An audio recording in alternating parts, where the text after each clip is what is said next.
Luiz Cerqueira, agradeço pelo convite.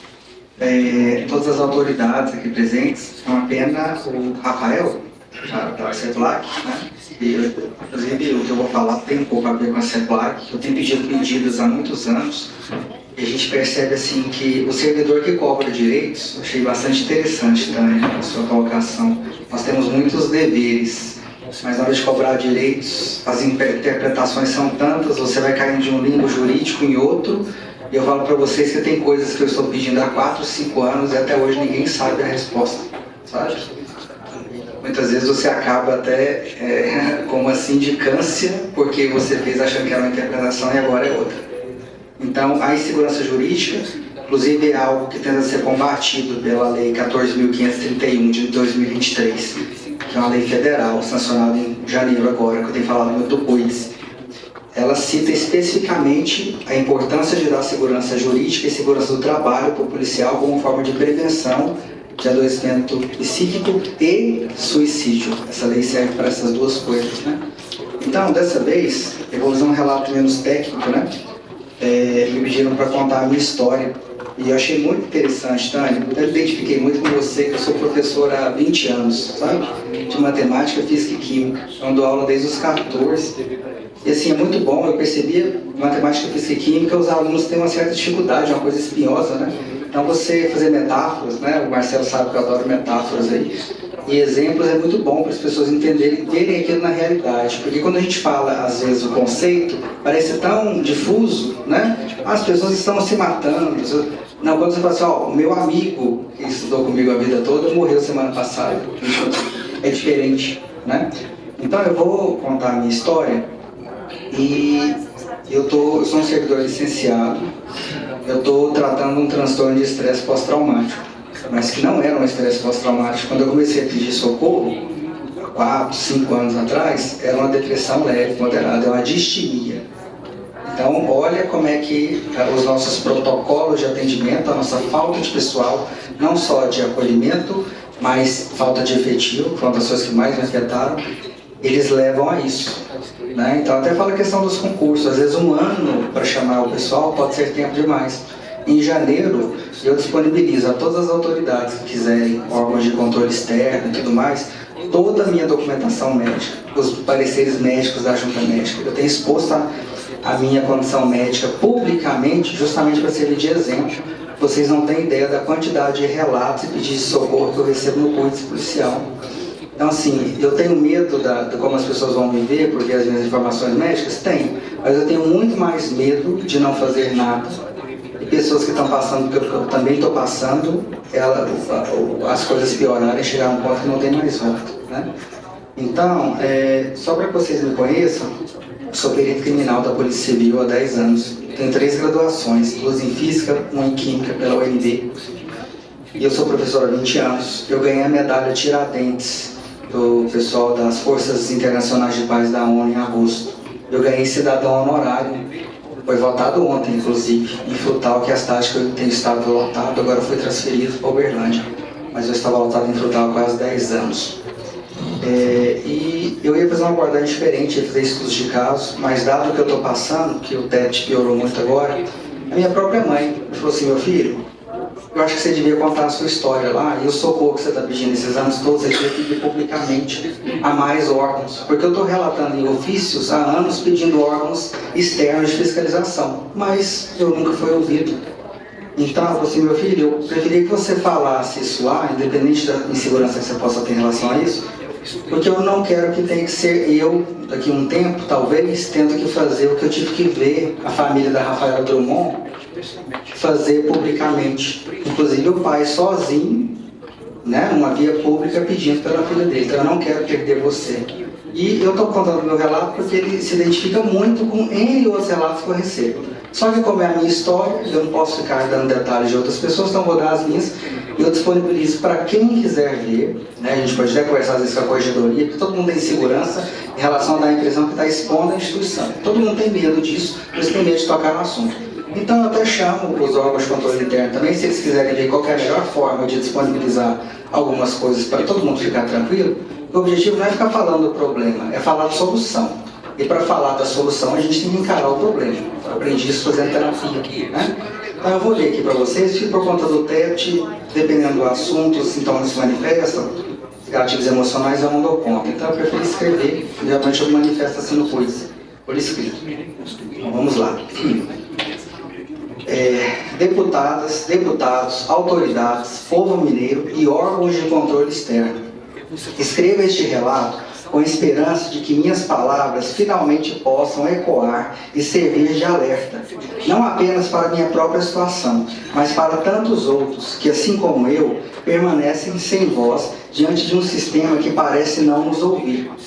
Essa é a história de um policial que ingressou em 2013 com saúde física e mental, atestada por 2 documentos médicos independentes. Eu passei na PM do DF antes, então eu tive que fazer um que não tinha nada a ver com a Polícia Civil. Depois passei pelos da Polícia Civil.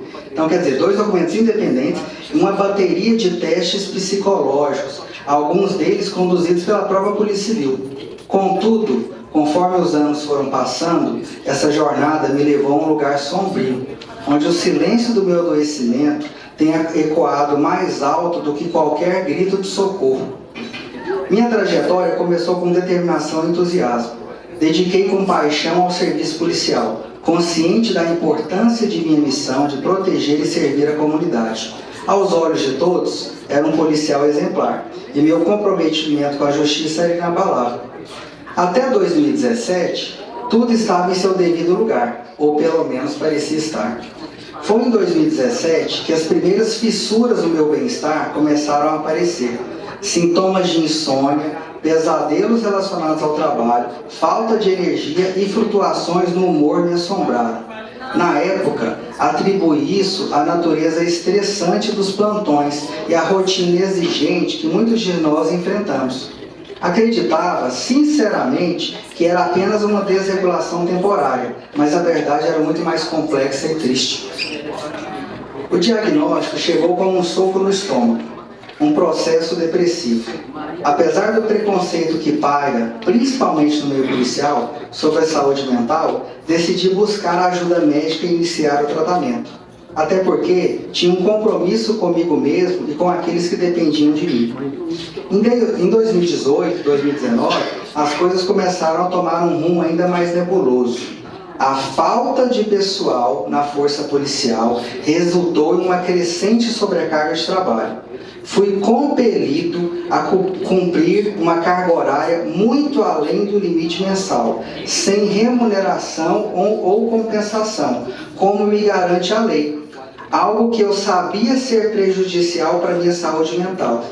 Em um ato de responsabilidade para comigo mesmo e com a instituição, busquei de todas as formas possíveis formalizar meu pedido de apoio administrativo, a fim de equilibrar as horas extras com medidas que atenuassem a sobrecarga psicológica, via compensação de banco de horas, em consonância com o tratamento recomendado por meu médico.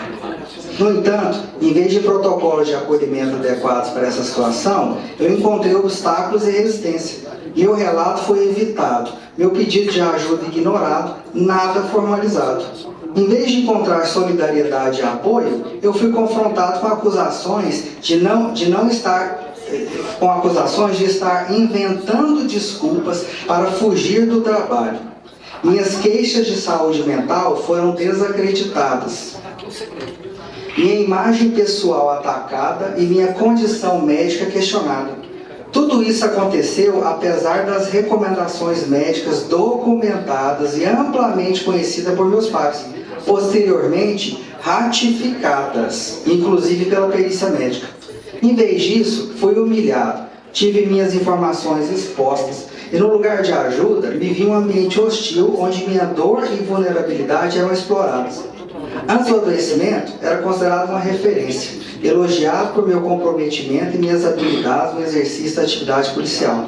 Adoeci, e agora sou visto como um problema, um fardo, o doente transformado em réu. A sociedade, infelizmente, não reconhece o adoecer como condição inerente ao ser humano e atribui culpa, responsabilização a quem adoece. Estigmatizado, passei também a me atribuir a culpa por ter adoecido. E desde então, a carga emocional dessa culpabilidade tem me esmagado.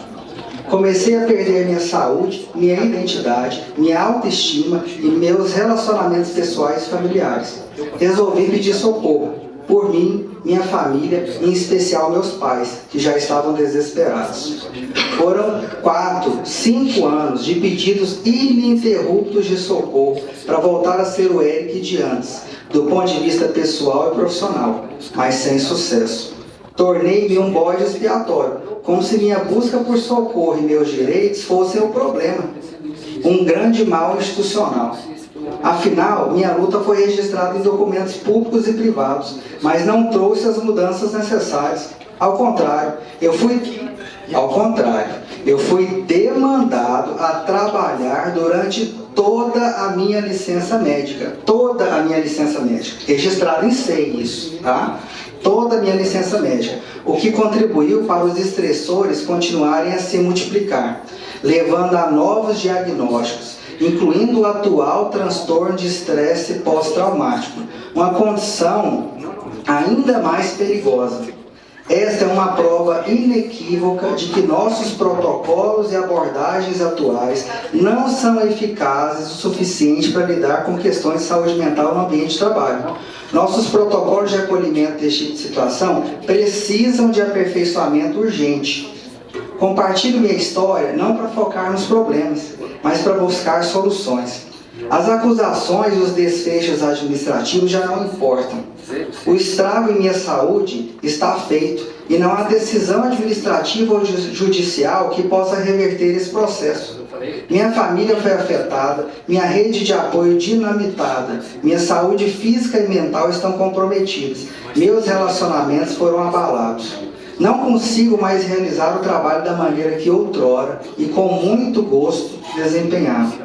Tudo o que desejo com este relato é ser ouvido, porque dadas as tentativas infrutíferas que fiz por esses últimos 4, 5 anos, até agora já estou quase sem opções. Minha história é um lembrete de que a sociedade tem muito a aprender sobre a prevenção e o tratamento de problemas de saúde mental no ambiente de trabalho. É imperativo valorizar a psicologia clínica, mas também a organizacional. Reconhecer a importância de políticas eficazes e dar atenção à legislação existente, como a Lei Federal 14.531, de 2023, que aborda a prevenção do adoecimento mental e suicídio policial. O papel existe, falta a prática e a prevenção efetivas. Peço encarecidamente que as autoridades e órgãos de controle externo me chamem para uma conversa para conhecer um pouco da minha história e os gargalos legais e administrativos que contribuíram para o meu adoecimento e, consequentemente, realizarem os ajustamentos necessários que propiciem a minha retomada das atividades laborativas. Falando aqui de você, Marcelo, ó, meu maior medo é ser punido com uma aposentadoria proporcional, que não me garanta o meu sustento e de minha família, como ocorreu e ocorre com outros servidores da polícia. Eu recebo relato disso quase toda semana no CUIDS. Meu médico, que me acompanha desde 2017, especialistas que me atendem e participam do projeto CUIDS Policial, nós temos psicólogos no exterior, em Portugal, que pesquisam adoecimento policial, e lá acontece a mesma coisa. Então, só retomando, meu médico que me acompanha desde 2017, especialistas que me atendem e participam do projeto CUIDS Policial e a literatura especializada confirmam categoricamente que a natureza do meu adoecimento em relação com o trabalho, não só o meu, de várias pessoas. As instituições reconhecem nas cartilhas institucionais o nexo causal do adoecimento com o trabalho, mas punem os servidores com aposentadorias compulsórias proporcionais. Não é justo. Eu e muitos temos muito a contribuir com o serviço público, mas precisamos de acolhimento. Por isso, sigo aqui na luta. Acredito que juntos, servidores e instituições, podemos encontrar soluções para impedir que outros policiais passem pelo que eu passei e se sintam tão desamparados quanto eu me sinto. Com um profundo desejo de mudança e esperança, Eric Guimarães, policial civil mineiro com muito orgulho.